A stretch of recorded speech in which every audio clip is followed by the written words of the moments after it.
السلام علیکم۔ منوں کو ملی جھوٹ کی سزا۔ پیارے بچوں، دور کسی جنگل میں بلیوں کا ایک گروہ رہا کرتا تھا۔ ان سب کی آپس میں گہری دوستی تھی۔ تمام بلیاں مل جل کر کھیلا کرتیں اور کھانے پینے بھی اکٹھی ہی نکلا کرتیں۔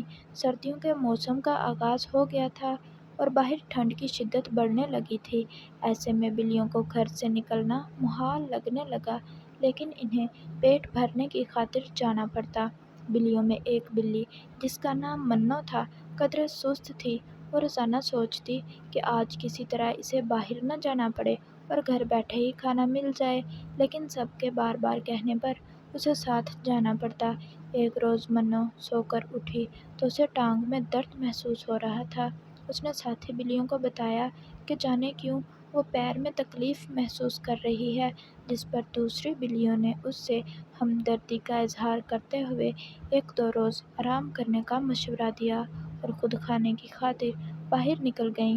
واپسی پر آتے ہوئے وہ منوں کے لیے بھی کھانا لے آئیں۔ منوں کے پیر میں تو تکلیف تھی، لیکن دل ہی دل میں وہ خوش بھی ہو رہی تھی کہ آج اس کی پرانی خواہش پوری ہو گئی۔ ایک دو روز آرام کر لینے کے بعد منوں کے پیر کی تکلیف تو دور ہو گئی، لیکن اسے اب اچھا بہانہ مل گیا تھا۔ وہ ساتھی بلیوں کو یہی کہتی رہی کہ اس کی ٹانگ میں اب بھی تکلیف برقرار ہے، اس لیے وہ چلنے پھرنے سے قاصر ہے، جس پر اس کی سہیلیوں نے کہا کہ وہ اسے مارنے کے لیے لے چلتی ہیں، لیکن منوں نے انکار کر دیا اور کہا کہ وہ ایک قدم بھی نہیں اٹھا سکتی۔ چند روز مزید آرام کرنے کے بعد وہ خود ہی ٹھیک ہو جائے گی۔ یہ سن کر دوسری بلیوں نے بھی زیادہ زور نہ دیا اور خاموش ہو رہیں۔ بلیاں اپنے معمول کے مطابق روزانہ کھانے کے لیے باہر جاتیں اور واپسی پر منوں کے لیے خوراک لے آتیں۔ شام کو وہ سب کچھ دیر کھیلنے کے لیے باہر جایا کرتی تھیں۔ اس وقت میں منوں گھر میں بالکل اکیلی ہوتی۔ اس کا بھی دل کرتا تھا کہ وہ ان کے ساتھ کھیلنے کے لیے باہر جائے، لیکن ایسا کرنے کی صورت میں اس کا پول کھل جاتا اور وہ مزید چند روز بستر پر ہی گزارنا چاہتی تھی۔ اسے فراغت کے یہ دن بے حد پسند آ رہے تھے۔ ایک روز معمول کے مطابق سبھی بلیاں کھیلنے کے لیے باہر گئی ہوئی تھیں۔ منوں بستر پر مزے سے لیٹی تھی کہ اچانک اسے گوشت کی بو آئی۔ اس نے فوراً کان کھڑے کر لیے اور کھڑکی سے سر باہر نکال کر یہاں وہاں دیکھنے لگی۔ ایسا کرتے ہوئے اس نے خود کو کھڑکی کی اوٹ میں چھپا رکھا تھا تاکہ باہر کھیلتی بلیوں کی نظر اس پر نہ پڑ جائے۔ اب جو اس نے گوشت کی تلاش میں نظر دوڑائی تو کیا دیکھتی ہے کہ درخت کے نیچے ایک لڑکا کسی جانور کا گوشت پھینک رہا ہے۔ یہ دیکھ کر منوں کے منہ میں پانی بھر آیا۔ وہ جلد از جلد گوشت تک پہنچنا چاہتی تھی۔ تازہ گوشت دیکھتے ہی اس کی بھوک میں اضافہ ہو گیا تھا۔ منوں نے دل میں ارادہ کیا اور ساتھی بلیوں سے نظر بچا کر گھر سے باہر نکل آئی۔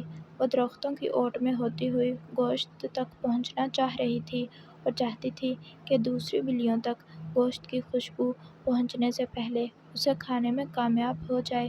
چھپتی چھپاتی وہ گوشت تک پہنچی اور جلدی جلدی پنجے چلاتے ہوئے کھانے میں مصروف ہو گئی۔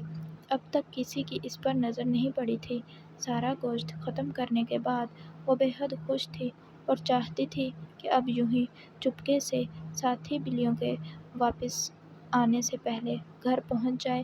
بلیوں کے واپس آنے میں چند ہی منٹ باقی تھے، اس لیے منوں درختوں کی اوٹ میں چھپ کر آہستگی سے جانے کی بجائے بھاگتی ہوئی گھر کی جانب گئی۔ جلدی میں وہ اس بات سے بے خبر تھی کہ تھوڑی ہی دور کھیلتی ساتھی بلیاں منوں کو بھاگتے ہوئے دیکھ چکی ہیں۔ وہ دل ہی دل میں منوں سے شدید خفا ہو چکی تھی اور اسی دوران بدحواسی میں بھاگتی منوں کا پیر ایک بڑے سے پتھر سے ٹکرایا اور وہ کراہتی ہوئی زمین پر گر پڑی۔ ساتھی بلیاں دور کھڑی افسوس سے منوں کو دیکھ رہی تھیں۔ وہ سمجھ گئی تھی کہ منوں کو اپنے جھوٹ کی سزا مل چکی ہے۔ تو پیارے بچوں، اس کہانی سے ہمیں یہ سبق ملتا ہے کہ ہمیں جھوٹ نہیں بولنا چاہیے۔ اگر آپ کو ہماری آج کی یہ ویڈیو اچھی لگی ہو تو ویڈیو کو لائک اور پلیز چینل کو بھی سبسکرائب کر دیں۔ شکریہ۔